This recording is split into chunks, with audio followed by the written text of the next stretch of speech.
Oh, ayan. Pati na sila. Natulog na ang bebe. Tulog na. Ayan. Ayan ang trabaho niya, ang batang yan.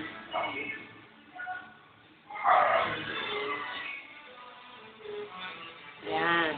Uy, ang pogi. Pogi, matulog. Oh.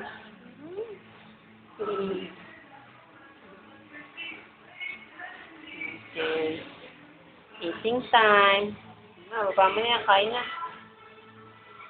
Hintay kong tayo. Ay, dito ako kakain. Ay, mali.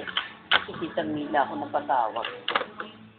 Ano nakapasa? Sa amin, papadala ko yung ulam ko. Ano ulam mo? Ay, kung gumita. Huwag ka na padala. Ulang bunisa mo. Eh, tatatlo piraso, di ba?